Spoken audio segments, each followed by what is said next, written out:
Okay, folks, we're live. Are you ready? Yes. Yes. Okay, here we go.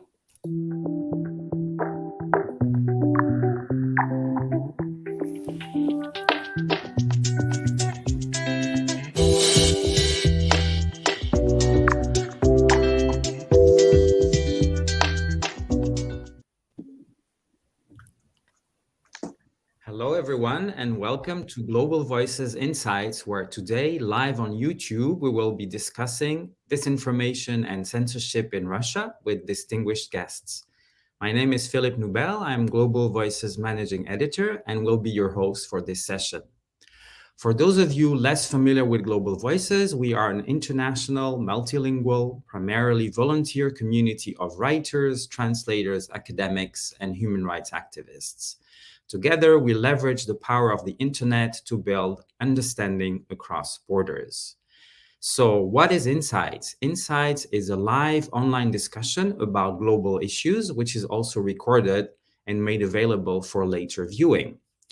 Today, our Insight is co-organized by two projects of Global Voices, Advox, which is our global anti-censorship network dedicated to protecting freedom of expression online, and Unfreedom Monitor, a project that documents and reports on the growing use of digital communications technology to advance authoritarian governance around the world.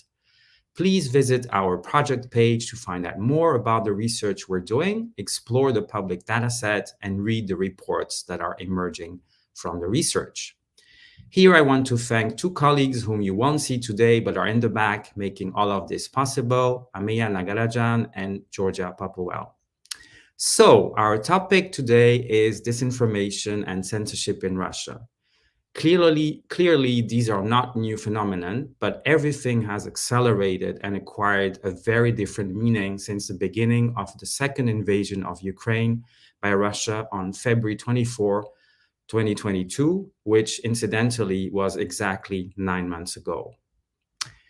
Here, a quick note to our live viewers. Please feel free to send questions to our panelists in the comment section on YouTube, as we will be able to take questions, and we do love questions. And since we are talking about panelists, today we have the privilege of being joined by three outstanding speakers. Tanya Lokot, who is an associate professor in digital media and society at Dublin City University, and also author of the book Beyond the Protest Square, Digital Media and Augmented Dissent. Next is Aliona Redanich, a researcher and legal analyst with a background in environmental and digital rights. And finally, Daria Dergachova, who is the Eastern Europe editor for Global Voices and also an academic at the University of Bremen. Tanya, Aliona, Daria, welcome to today's Insights. Thanks for having us, Philip. Okay. So since we have a lot to discuss today, I suggest we first tackle the large question of media governance, and maybe in the second part of our discussion, we move to disinformation inside and outside of Russia. So perhaps we'll start with you, Tanya, as you, among many other things, also authored our Unfreedom Monitor country report on Russia. What are the key findings and things we should be paying attention to in the coming months? Thanks, Philip. I think it is indeed a good idea to start with a kind of overview of what came out in the report that we created for Russia with Unfreedom Monitor, because it really showcases as a kind of a moment in time, because it looks at a particular slice of media narratives around what Russia has been doing in the internet space and in the media space. And it really showcases that Russia has this unique networked authoritarian environment. You know, we use the buzzword, but what does it mean? So in Russia, the networked authoritarian environment combines both the state's really evident enthusiasm about digital technology and its willingness to invest in technological innovation, digital solutions, but at the same time, it also combines with this really restrictive and controlling atmosphere and strategy towards any digital spaces and online expression. So I think that's important to keep in mind. And then in the report itself, we look at, a slice of media reporting by different Russian media, including state media and independent media, between kind of the March 2020 and March 2022, so quite an important period. And it looks at a number of notable events which serve as kind of case studies or test cases for Russia's networked authoritarian approach.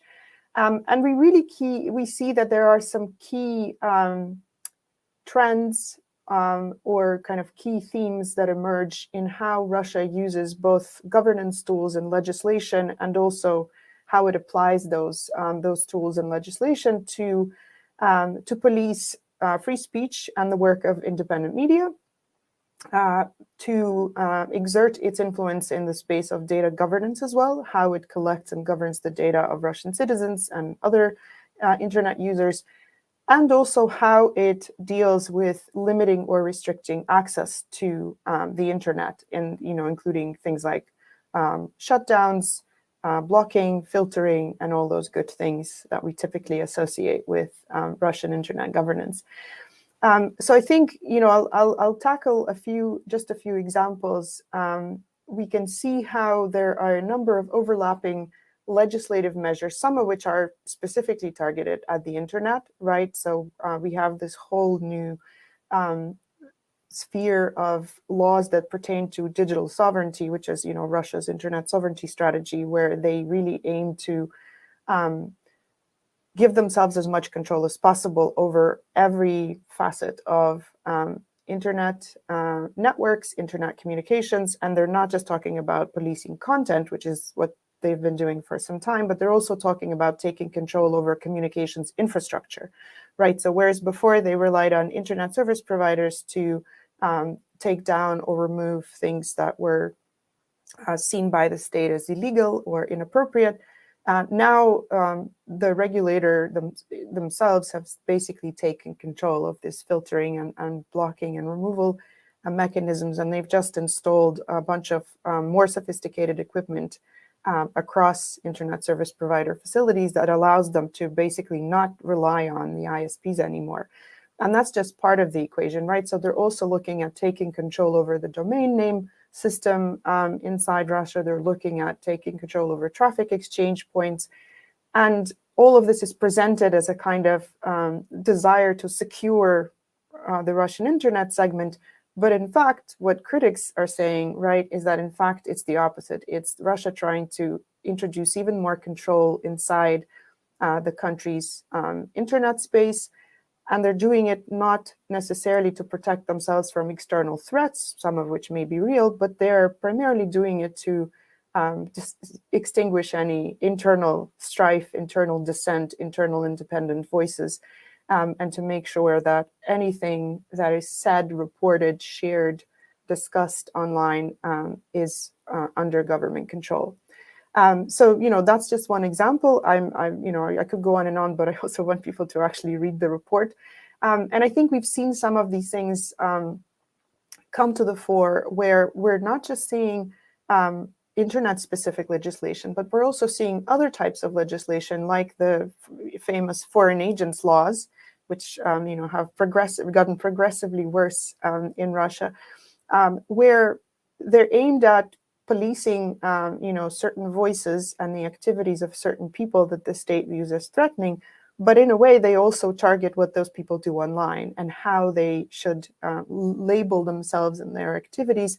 So again, it undermines independent thought and it undermines independent political activity, but it also undermines what's happening in the online space.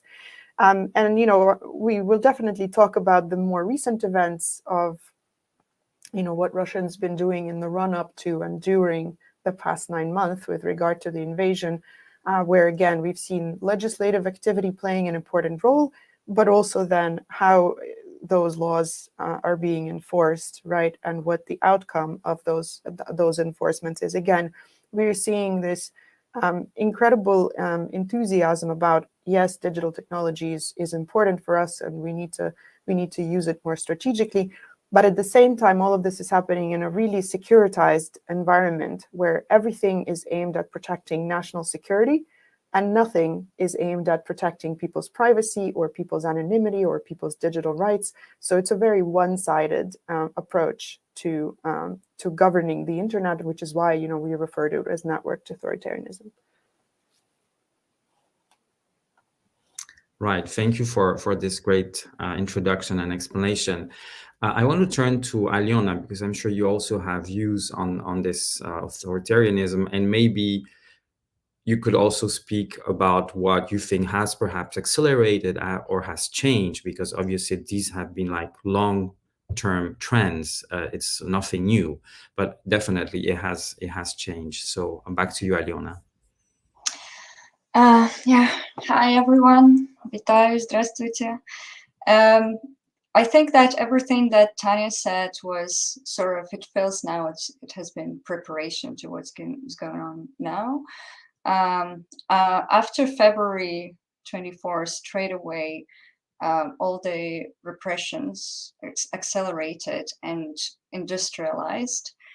And we are seeing the actual turn to dictatorships and totalitarianism, and that's the words that we've been hearing a lot in the context of the political regime within Russia. And all those instruments that have been tested and polished in the years prior to this second invasion, and I think it was partially accelerated by the first invasion almost 9 years ago now.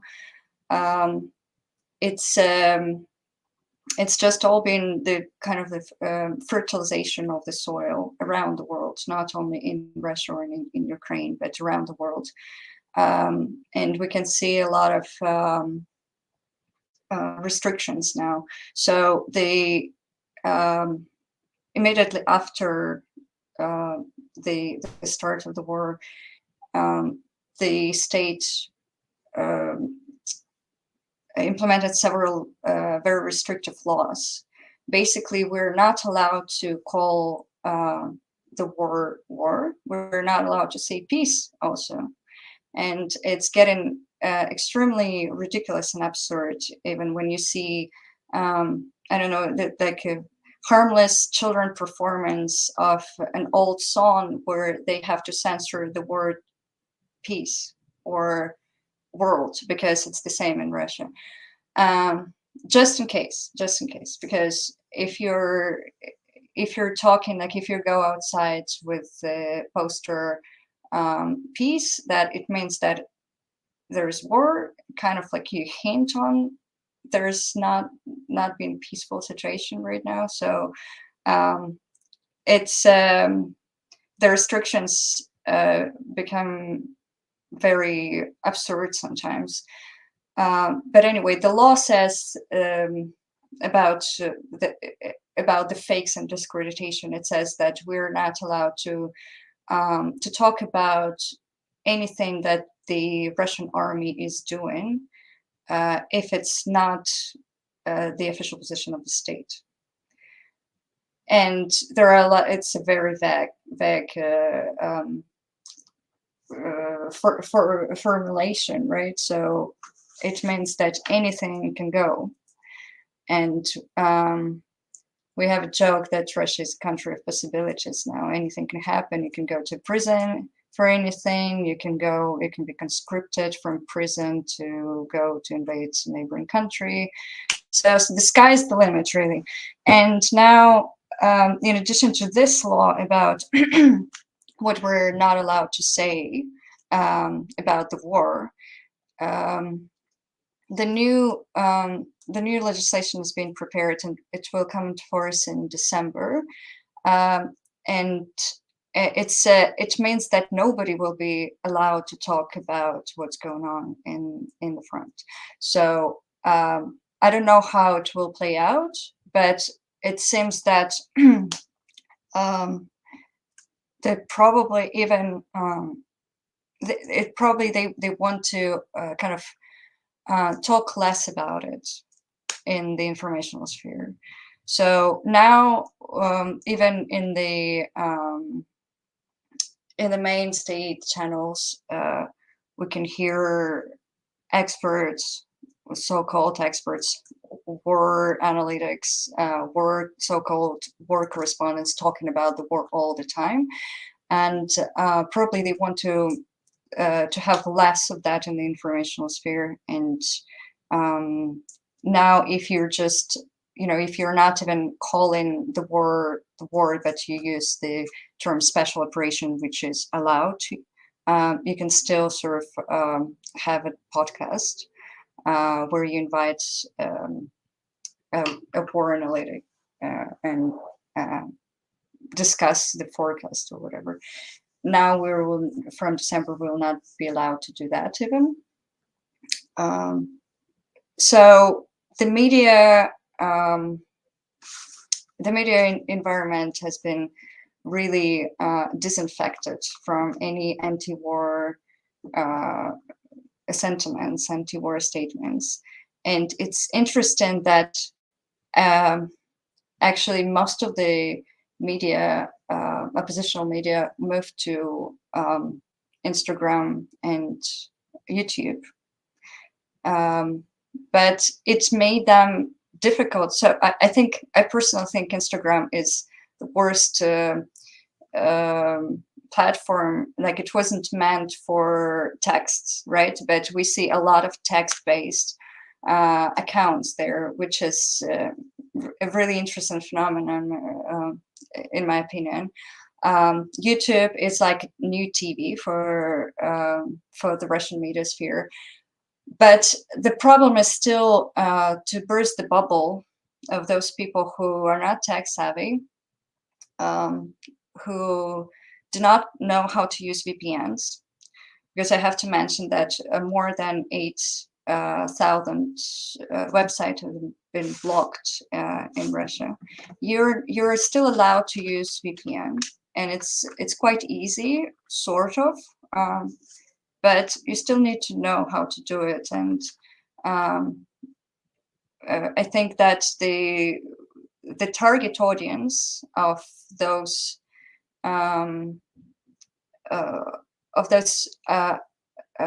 media that want to burst the bubble and stop preaching to themselves, basically, and explain the majority of Russians what actually is going on in Ukraine.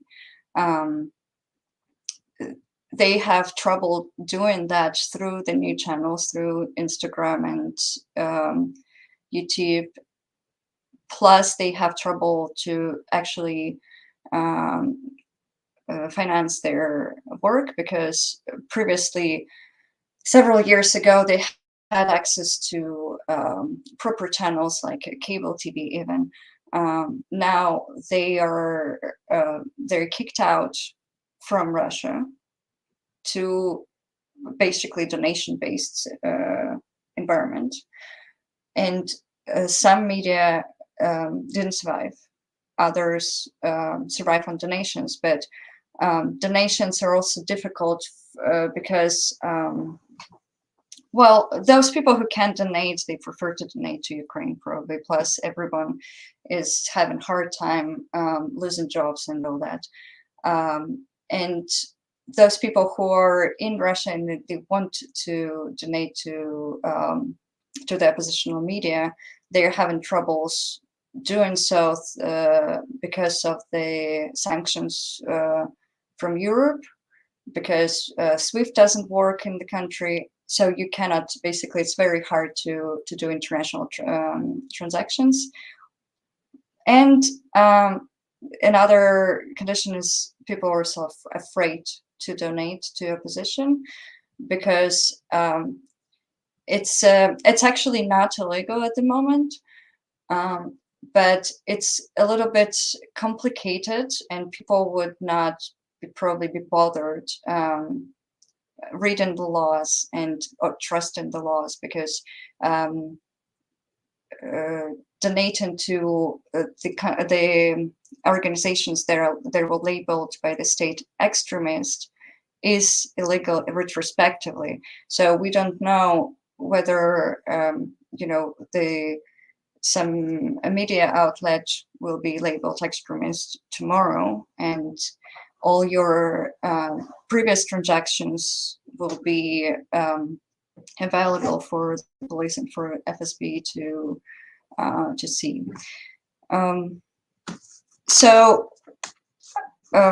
Yeah, I'm sorry. I'm just like all throwing it out there without any structure, because it's been a lot. But basically, the bottom line, with the start of the war, the freedom of speech has suffered a lot, and it's getting worse. And there is no silver lining yet. Yeah, it's getting tougher and tougher. So the main instruments that the state uses is legislation and persecuting people for anti-war statements, both on the streets and in the internet. They're looking for social media posts of ordinary people, not only famous people with a lot of following, but also just small followings. And they kind of create this atmosphere of fear to show that anyone can get arrested for anything. So people start self-censorship, and they block a lot of websites. They cut off the finances and distribution channels for media. Yeah, I think that's the main instruments that are being accelerated on. Thank you, Alion. I mean, I think that what you just described as this avalanche of facts and situations is pretty much the experience of probably most Russians. So I think it's very important to also hear it this way. I want to move to Daria to also hear your views on this, and maybe add a question that actually you've already, some of you have mentioned, and a question that all of you are also welcome to answer, is precisely this idea of a sovereign Russian internet. Whether you think that this is something you might see quite soon happening. Do you think that it will get to the level of China, where basically people in China are not on the internet, they're on the intranet. There is no internet in China. But let's start first with Daria, and maybe Aliona and Tanya, if you want to add on this, and then we'll move to the second part of the conversation.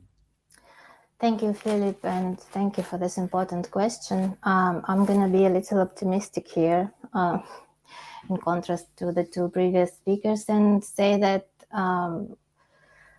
Russia is not that technologically developed as China is. And although there were many attempts before the war, which were successful, as Tanya said, to introduce also technical solutions for closing up all the holes in Russian internet, the war in a way brought, you see, some good changes there in terms of the sanctions, which do not allow a lot of technology to be imported, and there is no technology that's of that level that's being produced in the country currently. Also, by the end of the last year, the government adopted a law which would allow Yandex to be the only browser, and all these other apps such as Vkontakte, which is state-controlled, Yandex, which is state-controlled, Zen, which is now also state-controlled, to be pre-installed on all the Androids and iPhones that would be sold in Russia. But obviously, because there is now no legal import of the phones, it's not being implemented to that extent. They are installed in some of the Chinese phones, but not on others. So there's still Google, obviously. There are still all these other apps. And I think, I don't know if I should say it out loud, but I think it provides some kind of an opportunity for bigger platforms and Western countries to think about various ways that people in Russia could be influenced by news aggregators, which are not Yandex, and algorithmic systems that do not work with propaganda directly.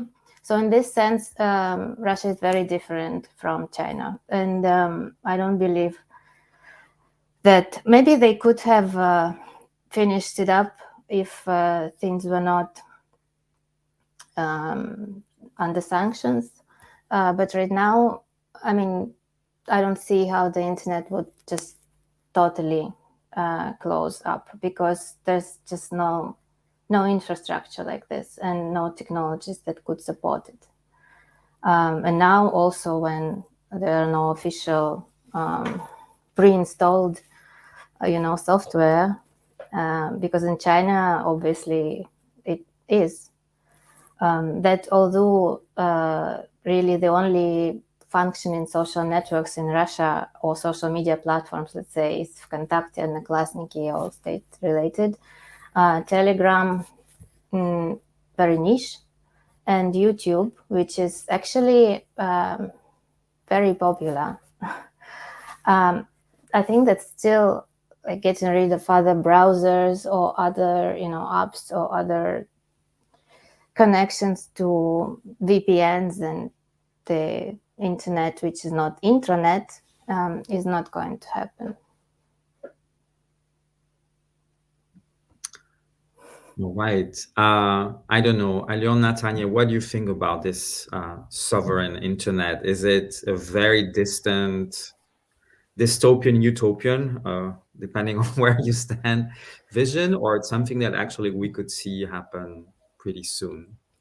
I mean, I think there's a big difference between the kind of ideal sovereign internet that maybe some Russian regulators and policymakers envision, as Daria said, and like the actual reality of what's possible, right? Because I mean, it's one thing to have a strategy and to have some sort of imagined sovereign internet that looks nice, works well, and has, the state created or state supported equivalents for everything that previously was, owned by external companies.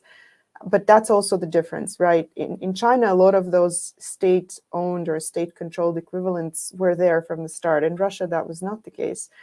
And so now, right, they're saying, well, the right thing, they're saying, yeah, well, we need to have the Russian equivalent of YouTube. We need to have the Russian equivalent of this and that. But like actually creating them and then actually getting people to use them is one challenge. And then the other challenge is that, if the situation continues as it is, which, so far we see no reason for it not to continue, and the sanctions and the lack of component parts, access to all sorts of other technological solutions remains off the table, it's just really difficult to see how that ideal sovereign internet might be created and how it might be maintained.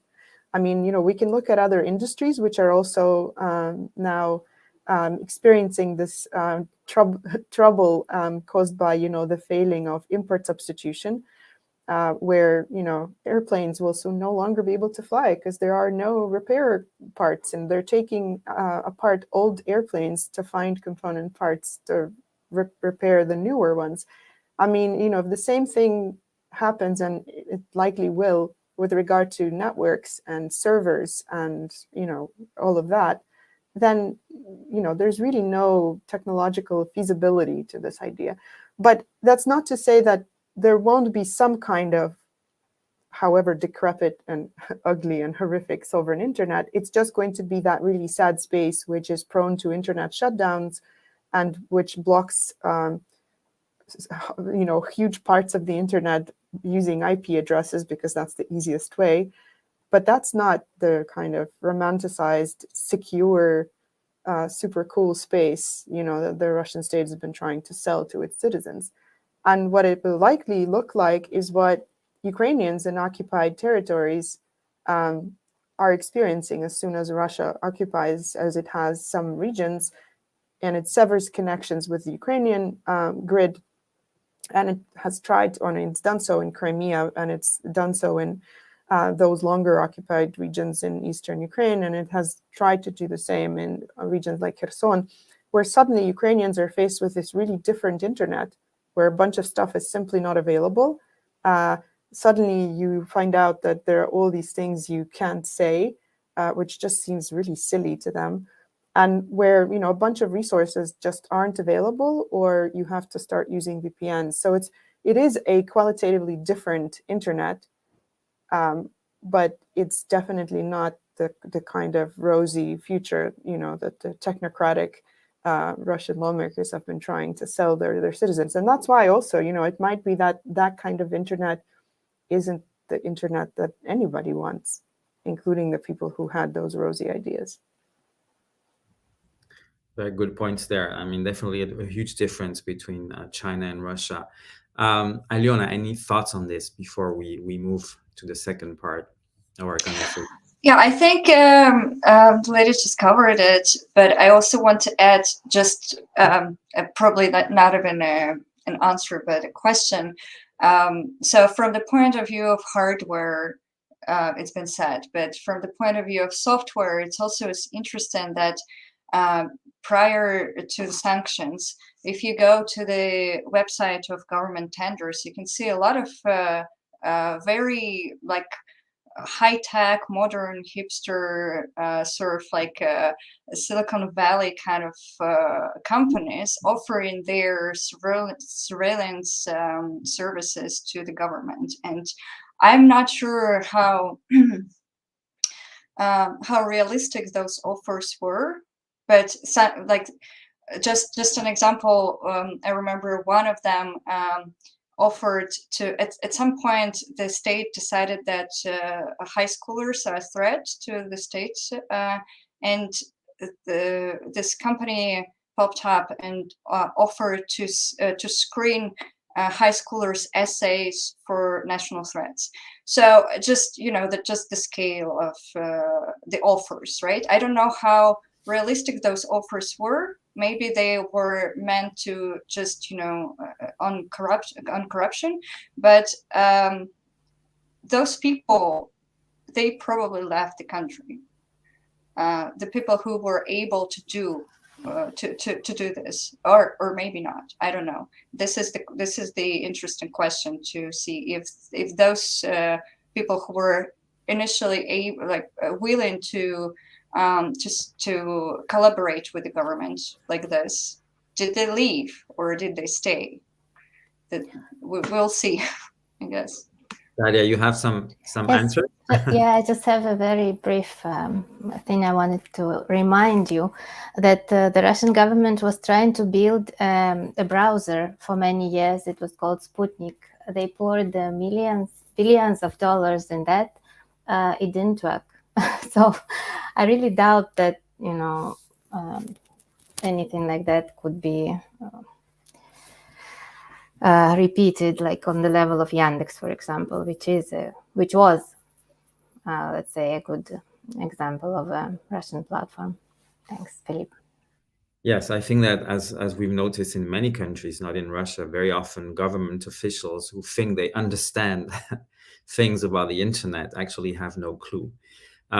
So when we talk about digital authoritarianism, which is really the big topic of today's conversation, there is, of course, what I would call the technical aspect. By technical, I mean the technology, but also the legal sort of structure and the sort of direct or indirect censorship. There is also another huge component of digital authoritarianism is, of course, storytelling, narratives, propaganda. I mean, we can use all those terms. And one doesn't go without the other. And maybe the first one actually is designed to serve the second part. So I want to turn maybe first to Aliona to see what you make of those narratives. Are they different when they are targeting Russians in Russia and maybe Russophone outside of Russia? And also the same question for all of you is, why is actually the Russian government so keen on controlling those narratives? Is the internet so important within Russian society? It's a very big question again, so I'm risking to avalanche again. So I would answer it in blocks. I think that the Russian propaganda used to have different audiences. It used to have four main blocks of audiences within Russia. The post-Soviet countries, the so-called quasi-states, it's like what we see in Donbass, and they're also in Georgia and in Moldova. So it's sort of like the separatist states that are like as a matter of fact, they are controlled by Russia. So they do have some physical, like infrastructural and involvement from Russia, and but at the same time they can be still controlled by their host governments as well, and they have their own governments as well. So it's a very mixed situation there, but they all are very prone to Russian propaganda. And there is West. And now, since the beginning of the war, the researchers see more influence in the so-called new France. So since we lost the West as an economic partner, we're looking for friends elsewhere. But actually, I think that it's not new. It's just we don't know much about it. We didn't know much about it, but the work of Russian propaganda in Africa, Asia, and Middle East and Latin America has been going on for years, and it's scary how much we don't know about that. And I'll jump to answering your last question as to why. It is, like I partially said, it is a lot about economics and a lot about like winning the new partners to trade with. And it's interesting that when we talk about the propaganda, the Russian propaganda in other countries, not in Russia and post-Soviet countries, it's not about Russia or Ukraine. It's more, they're very good at utilizing anti-Western sentiments, anti-government sentiments. They are very smart about it, and they use local agenda, local experts. They use a lot of bot farms, but also they hire actual real people from the local place, whatever they are. They're spreading this information. Well, I'll give you a very simple example from a few years ago in France. Russia Today, that probably everybody heard of. It's a big state-sponsored channel. The way Russia Today entered France was through covering the protests from the protesters' point of view, which was very much appreciated by the liberals, and they gained trust. And then they didn't go straight away, oh, Putin is good. They will just sprinkle a little bit of doubt here and there, and then all they need is doubt, really. So they say, don't trust your government. So it means, and don't trust America, and don't trust the West, and it means don't trust what they say about the Western view on what goes on in Ukraine. And it's very difficult to actually convince anyone. I mean, even being an eyewitness of these bombings doesn't save you from being fallen victim of Russian propaganda, right? You don't know who bombed you. And we can see it very clearly on this case of Mariana Vyshemirska, who was the face of the bombing of Mariupol maternity hospital. We all saw the pictures of this two women. They went viral, and the Russian propaganda straight away reacted to call this all stage performance, and they found out very quickly that one of the women whose face we can see clearly. She's a beauty blogger, so that was a reason to accuse her of being a model, and this whole operation is staged. And they said a lot of horrible things about her, and she was cyberbullied and all that. But then she went back to her hometown in Donbass, and now she's a tool for Russian propaganda herself. So she should say it directly, but it seems that she's more inclined to think that it's not the Russians who bombed her, but it's the Ukrainian who bombed her. So what can we say about others, the people who are not there? It's very easy to convince them of anything, right? And I think that doubt is all they want to, all that they need in order to achieve their goals. And yeah, so they utilize a lot of authentic accounts, actual real people, and they also use a lot of they amplify. So I would say it's coordinated campaigns of authentic accounts, like they use embassy accounts, for example, across the world, to amplify the messages. So they would spread, one embassy would post something and they would repost each other. So it seems more credible, but all those accounts, they're government accounts. So yeah, I guess I can stop here. Thank you, Aliona. I want to turn now to Daria to basically ask the same questions about those narratives. And again, why, the internet, is it really also a main source of information for people in Russia? How do also average Russians consume information? If you could provide a bit of context. Thank you. Yes, thank you, Philip, for your question. The fact is that internet penetration is very high in Russia, has been in the last years. I think it's over 80%. Maybe Tanya can correct me if I'm wrong. And Levada Center, which issues this surveys each year on how much people do use internet sources and from which sources do they get the news.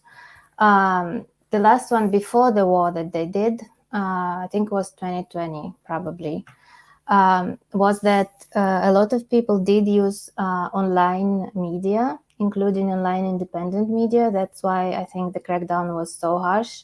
It was over 30% of people, well, those people that watch news got news from there, okay?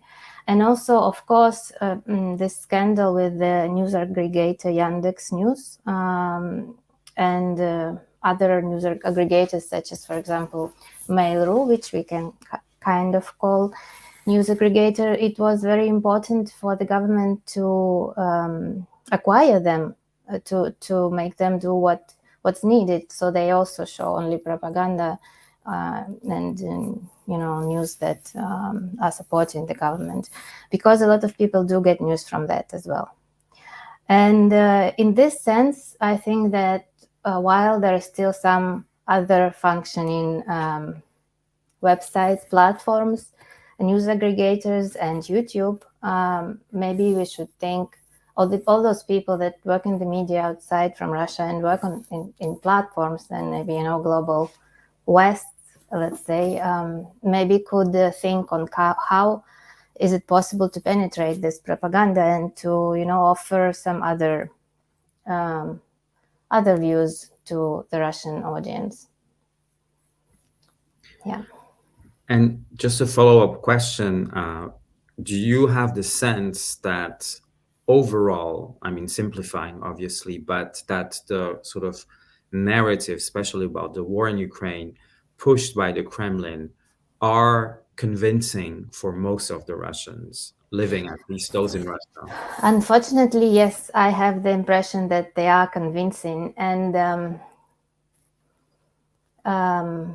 because the power is always within, the source. So if the government has platforms, for example, Vkontakte, and it uses it so much to promote these narratives, then even people which may not agree, they just see this continuous repeating narratives, and they see that all the other things are moderated. For example, I was trying to scrape Contacti for the word wobbler, after this case when you could say wobbler but could not say war.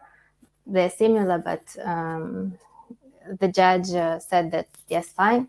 And for a while there were a lot of posts like that, but then time passed, and I tried to scrape it for like a month of the time, and there were only 14 instances, which means that Contacti moderators, because Contacti doesn't yet have algorithmic moderation, that's another thing, by the way, which can be used by people who would like to work with Contacti.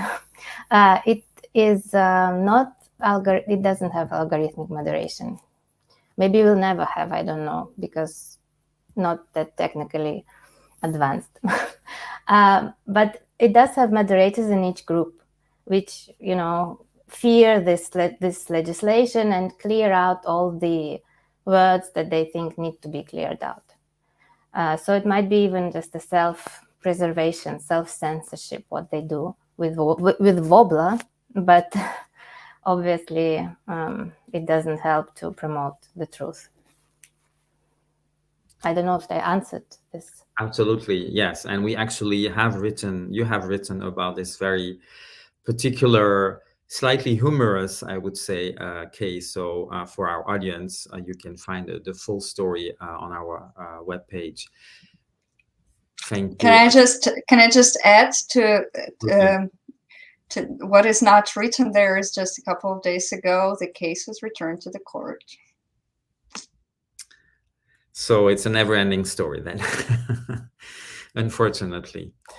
Tanya, probably because it was famous. They did didn't let it slide. Yeah. I mean, it showed precisely a sort of lazeika, a sort of like small crack in the marble where maybe, you could enter and do something else.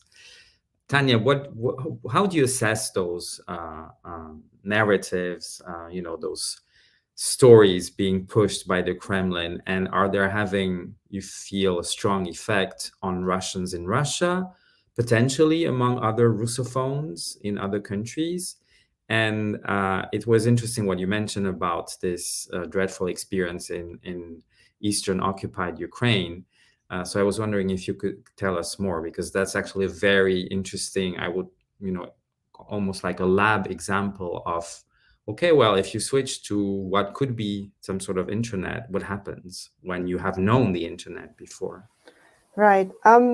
I think, because there's such a rich and long history of Russia doing propaganda and doing it online as well as in mainstream media, in a way, they've kind of perfected, the art of speaking to different audiences and like finding different rationales or different themes or different narratives that they think might work with sympathizers, either among Russophone diaspora communities in the West or, in countries in, the border with Russia, including some of the former Soviet countries as well.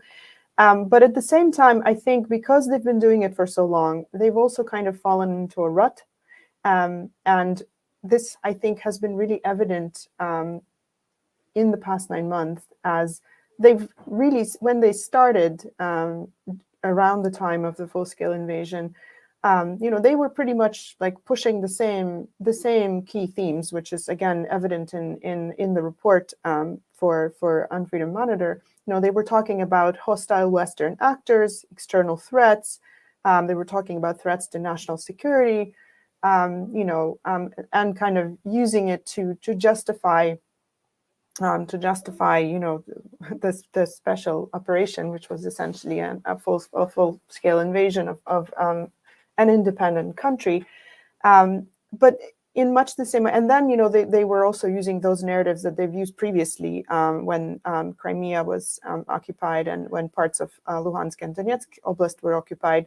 The rhetoric of we're just protecting the Russian speaking, but what we actually mean is Russian population living in those countries, in those areas.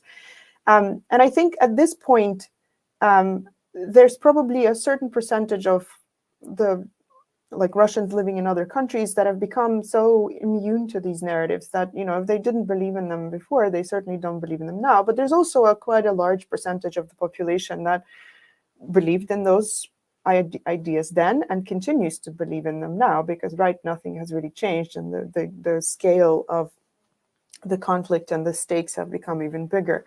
I think what's more interesting is to see how these narratives, which were pretty organized in the beginning, have started to falter and have started to become more chaotic as the war continues, right? And as Russia isn't necessarily performing, or the Russian military isn't performing as well as it may be expected, or as well as as everybody expected that it would be performing, and where they basically start to get lost in what story they're trying to tell, right? Whereas at first they started with, talking about the usual kind of NATO, EU, the West, this is all, they're all in control.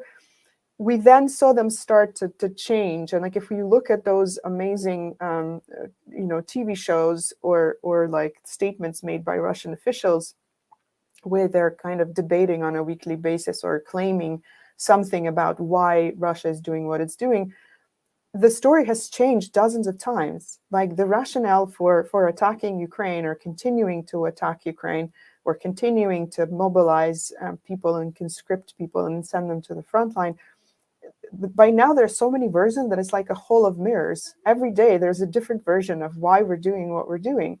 And I think it is because there is this certain propaganda fatigue on the one hand, also because they still realize they're having to work to different audiences. And some of those audiences, for a variety of reasons, are not as convinced as they previously were. I think within Russia, increasingly, we're starting to see the population, there is a big chunk of the population which is not necessarily overtly supportive, but also not necessarily overtly against, right? They're just kind of doing their thing, living their lives. But as their economic conditions start to worsen, as they start to lose their jobs, as they start to lose opportunities, they can't go abroad, they can't go to Turkey or to Egypt or wherever else for the new year, as they're used to. They start to lose their access to EU countries. They also start to maybe see their family members, be conscripted or mobilized, go get injured, die. The kind of, it's harder and harder to well, not to suspend disbelief, but to actually believe, what the government keeps telling you. And so I think that, as you said, the cracks are kind of starting to show. It might be a while yet before there is some kind of sea change, but I think that's why we're seeing these different narratives. It's like they're doing A/B testing in real time, where they're trying all sorts of ideas. So they're still talking about NATO, they're still talking about Nazis in Ukraine, but they're also talking about Ukraine violating the rights of Russian speakers. They're still talking about other things. They're starting to bring in history and historical justice and saying, oh, these territories were never Ukraine, it was never a real country. So they're really starting sometimes, I think, to show show the actual dirty underbelly that actually, maybe your story isn't so straight anymore. And I think, in some cases, it's not even working on some of the Russian population, and it's definitely getting harder to get through to, anyone in Ukraine, no matter which language they speak. I think, again, the example that Alona gave of the Mariupol blogger, the only thing we know about her position is what we've seen from Russian propaganda videos which feature her. We don't even know if she was compelled to say what she said, or if she actually believes it, the kind of post-sympathetic, seemingly sympathetic stuff. We don't know. And that's why, because we have no access to her, actually, so we can't go and interview her or ask her about it, because of where she is. So it's actually we don't even know how credible those accusations are. But the fact is, right, this person went through a horrific experience. And we also know that Russia does do this en masse, where when they capture people, when they capture prisoners of war, including civilians, they often make them record these videos where they make them say things under threat, sometimes under threat of death. So at this point, like believing anything anybody says that features in Russian pro-war channels or Russian state television, like you might as well just not watch it, because we don't, like, it's probably more likely that what they're saying isn't what they really think. Right. And I think for those Ukrainians who are by now have experienced not just the missile strikes and the bombing, but also had actual encounters with Russian forces, have been tortured, have been imprisoned, have been, mistreated, have seen their family members lost, their houses destroyed. I don't know that there is any kind of narrative that can present Russia in any positive light that they might be compelled to believe. And I think the longer this war continues, the harder it will be for Russia to find any sympathetic ear anywhere. And that's why it's now turning to all those other countries where it has levers of power, like in Africa and in the Middle East, Central Asia, where it's trying to use like other arguments, economic arguments, whatever, security arguments. So it's trying everything it possibly can. But I think that is because a lot of the things that it's been doing for some time are no longer working. Thank you, Tanya. Very interesting points. Indeed, we would probably need another 3 hours. So I think we're going to wrap up, and I will maybe ask a sort of last question that I think can be answered quite simply, because what we have painted is a very bleak picture, which is absolutely the reality. But I was wondering, and if you can add also your concluding words, do you still see pockets of possible resistance or safe space for people in Russia using actually digital tools? A lot of people talk about Telegram. We know that a lot of conversations are happening, but I'm just wondering if you think that people in Russia who cannot leave, still have a way to at least communicate or get information that is perhaps not safe, but safer. And your concluding remarks. So very quickly, 2 minutes each. Let's start with you, Tanya. Not fair. I was just talking for so long. I mean, I think there's always space for alternative opinions. There's always space for resistance. I mean, despite all of the horrific changes to Russia's internet space, there are still digital rights organizations working, including some of them still working on the ground. And there's still a lot of people who are trying to do things. So I think, there will always be opportunities for featuring alternative voices. But it's then just like, will there be an audience, right? Or will people be less concerned about politics writ large, or any sort of oppositional ideas or free speech, when their concerns will mostly revolve around like putting food on the table and their economic well-being. So I think whoever is building these alternative spaces needs to think not only about how will we get people to download our app and access it and read the news, but also how do we convince them that they need to spend their time on this instead of worrying about what they're going to eat tomorrow. So those are my very short remarks. But I mean, there's always opportunities, right? And I mean, we've seen this throughout the history of the past 20 years, and then before that as well. There's always space for dissent. Great, thank you, Aliona, and then we'll wrap up completely with Daria. I just want to quickly answer to what Tanya was saying about the propaganda narratives, that they are contradicting each other. I think it's actually one of the techniques that they've been using for a long time. It's called fire hose of falsehood. So it's not about coming up with a straight narrative, but it's mostly with casting it out, right? Disorienting the audience so that the audience would think, oh, it's too complicated, we will never know the truth, and they just check out and don't even try to investigate anymore. Answering your question, Philip, I don't see any light at the end of the tunnel, but it doesn't mean that we shouldn't keep going. I keep hearing from the lawyers who try to protect those getting arrests. They say that trying to protect those who stay in the country is palliative care, and I think that's the approach that a lot of us in the opposition are taking now, that we're just trying to kind of like support each other and stay afloat and do what we can in order to keep ourselves for better times. I don't know, but in terms of using digital tools, they do help us to communicate with each other, and probably little by little we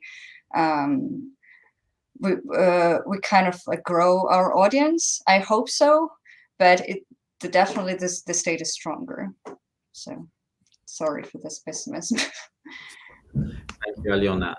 Daria, last words. Yes, I just wanted to say that Global Voices, together with Teplitsa, just did an article on this great grassroots movement, feminist anti-war resistance, which functions in Russia, and it has activists and volunteers there as well as abroad.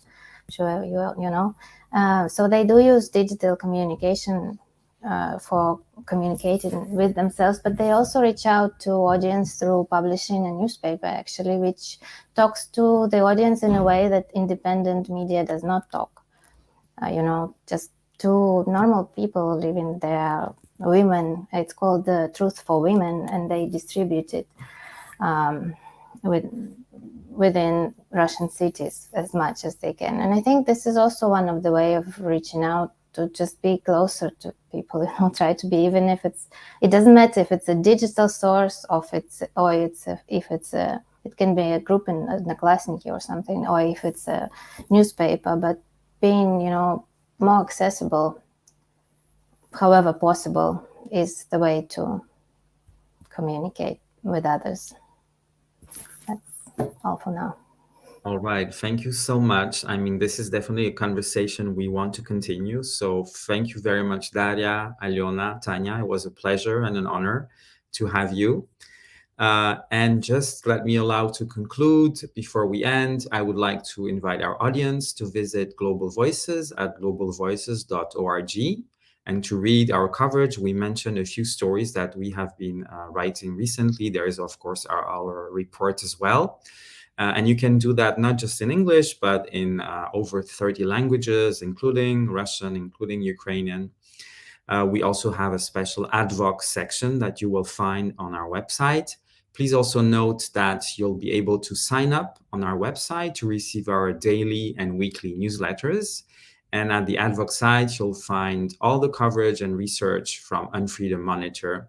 So you can also sign up for the ad hoc newsletter.